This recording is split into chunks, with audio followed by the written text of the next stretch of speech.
গত সভায় বলেছিলাম যে আমার বাবা শেখ ফরিদুল ইসলাম ক্ষমতার রাজনীতি করে না, সে করে সেবার রাজনীতি।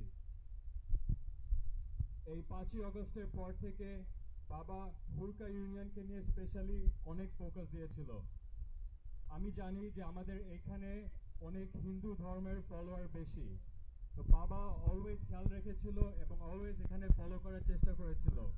আমি নিজ চোখে দেখেছি বাবা আমাদের রাজনৈতিক ভাইদেরকে, প্রশাসনকে পার্সোনালি কল করে বলেছে যে এই ইউনিয়নের গণমানুষের জানি কিছু না হয়, সবাই জানি সেফ থাকতে পারে, কোনো ধর্মে মোটিভেটেড কোনো কিছু না হতে পারে।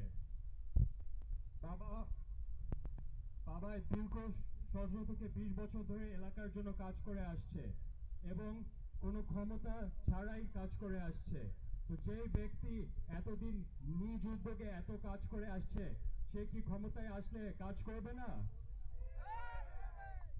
সে কি এলাকার উন্নয়নে কাজ করবে না? তো আপনারা মুখেই শুনলাম, আমি আপনাদের কাছে একটাই পার্সোনাল রিকোয়েস্ট করব, আমি এবং আমার ফ্যামিলির পক্ষ থেকে, যে এত বছর পর আমরা এরকম একজন নেতাকে পেয়েছি যিনি এত মানুষকে নিয়ে ভাবেন, এত ডেভেলপমেন্ট নিয়ে চিন্তা করেন এবং পার্সোনালি আসলেই মানুষের জন্য কেয়ার করে।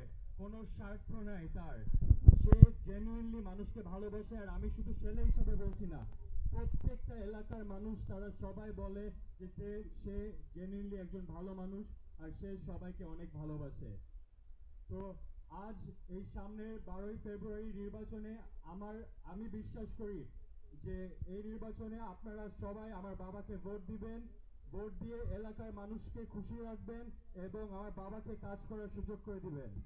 এই বলেই আমি আমার সংক্ষিপ্ত বক্তব্য শেষ করছি। সবাই আমাদের জন্য এবং আমাদের পরিবারের জন্য দোয়া করবেন। আসসালামু আলাইকুম।